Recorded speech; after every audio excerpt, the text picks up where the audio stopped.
Andrew Jackson.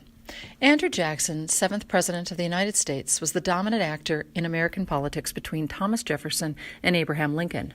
Born to obscure parents and orphaned in youth, he was the first self-made man and the first Westerner to reach the White House. He became a Democratic symbol and founder of the Democratic Party, the country's most venerable political organization. In his two-term presidency, he expanded executive powers and transformed the president's role from chief administrator to popular tribune. Jackson was born in 1767 in Waxhaw, South Carolina, to Scotch-Irish immigrants. He fought as a boy in the Revolutionary War, studied law in 1788, moved west to Nashville, and in 1791 he began living with Rachel Donaldson Robards, whose husband had abandoned her. They were formally married after her divorce in 1794. Charges of adultery arising from the episode dogged Jackson's later political career. After serving as Tennessee prosecutor, judge, congressman, and senator, he won fame as a major general in the War of 1812, with smashing victories against the Creek Indians in 1814 and the British at New Orleans in January 1815. Jackson's triumph at New Orleans quickly became the stuff of legend and made him America's greatest military hero since George Washington. In 1818, he led an army in pursuit of the Seminole Indians as territorial governor and was then senator from Tennessee in 1823 to 1825. In a confused four-candidate presidential race in 1824, Jackson led the popular and electoral vote, but lost in the House of Representatives to John Quincy Adams through the influence of Speaker Henry Clay. Jackson challenged Adams again in 1828 and defeated him in a campaign which centered on Jackson's image as a man of the people battling aristocracy and corruption. In 1832, Jackson easily defeated Henry Clay.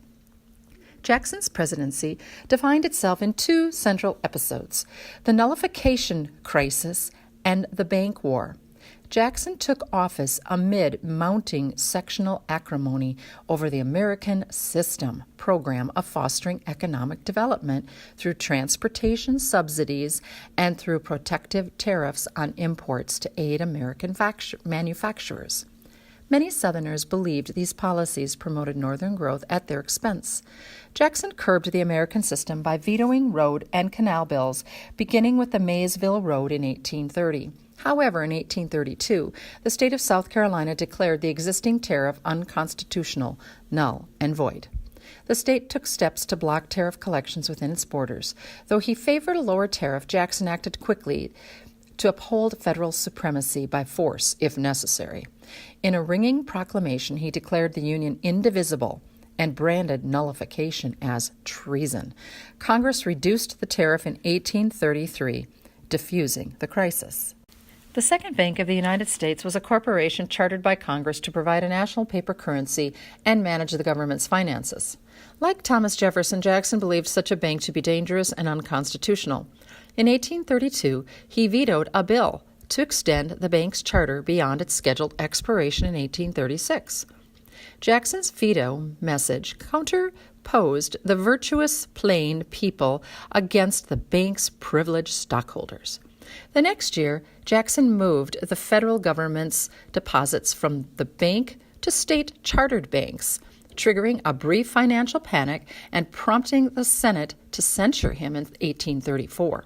Undeterred, Jackson launched a broader assault against all forms of government-granted privilege, especially corporate charters. His farewell address in 1837 warned of an insidious money power.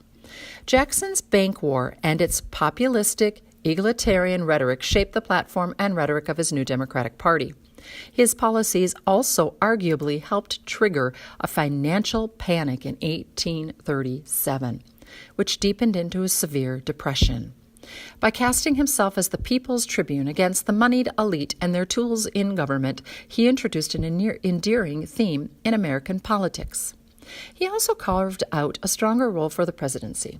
Jackson replaced many government officials on partisan grounds, inaugurating the spoils system. In other words, picking people that are part of your party. That's the partisan piece. Catering to his core regional constituency of Southern planters and Western frontiersmen, he condemned anti-slavery agitation favored cheaper public lands, and strong-armed Indian tribes into removing west of the Mississippi. In a confrontation between Georgia and the Cherokee Nation, Jackson backed state authority against tribal sovereignty and refused to protect Indians' treaty rights, despite their recognition by the United States Supreme Court.